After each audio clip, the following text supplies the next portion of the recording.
ఏమిటయ్యా, ఎవరైనా చూస్తారు, అర్థం చేసుకోవు.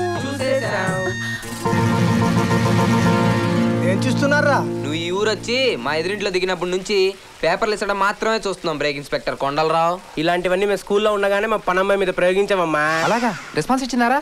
లేదు, నేను నీకు పిన్ని వరుస బాబు అని చెప్పి. నిజమే, మీ బాబు పనమ్మాయిల స్పెషలిస్ట్ కదా.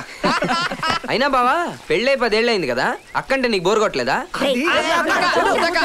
లేదురా, రోజు రోజుకి కొత్త యాంగిల్ కనిపించి పిచ్చెక్కిస్తుంది. అబ్బా, కాస్త ఊరుకుందరు. మీరేంట్రా పొద్దున్నే గోడెక్కారు? టిఫిన్ అయిందా? లేదక్క, అందుకే గోడెక్కాం. నువ్వు పెడతా అంటే దిగుతాం.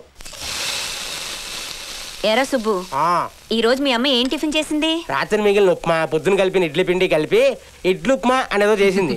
అది తినే కర్మ మా నాన్నకు కానీ నాకెందుకని చెప్పి ఇక్కడ వేళ. పర్లేదులేరా, మీ బావగారి చేత కొంచెం పిండి ఎక్కువ రుబ్బించానులే. బాను డార్లింగ్, వచ్చి తలతోడు. వస్తున్నా. అక్కడే గాడిలో నువ్వే చూసుకో. మేడం, కనీసం వచ్చి తలేను దూతారా? వస్తున్నానండి. నువ్వు ఆగాక తలకని సీన్ లేదు, అది ఎలా దూవినా అలాగే ఉంటది. ఏంటి బంగాల్కొండ, దోచుకోవాలా? నేను ఈ ఊరికి ట్రాన్స్ఫర్ అయ్యి 3 ఏళ్ళు అయింది. అప్పటి నుంచి శన్యులాగా పట్టారు. ఒరేయ్, మొగుడు పిల్లల తర్వాత కొన్ని ఫీలింగ్స్ ఉంటాయి. తల తుడుస్తుంటే నడుం చుట్టూ చేతులు వేసి వాటేసుకోవడం.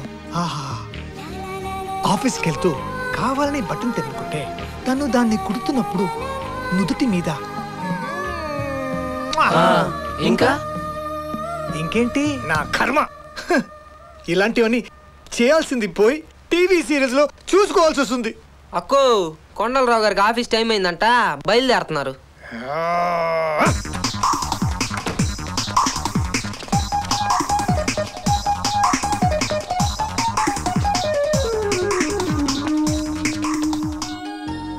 బాబు స్కూల్ ఫీజుకి, ఇదేమో పాప ఫిక్స్డ్ డిపాజిట్ కి.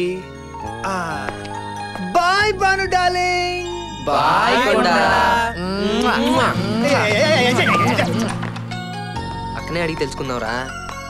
రే, నాకు హాస్పిటల్ టైం అయింది. మీరు వెళ్ళేటప్పుడు లాక్ చేసి కీస్ పూల తొట్లో పెట్టేయండి.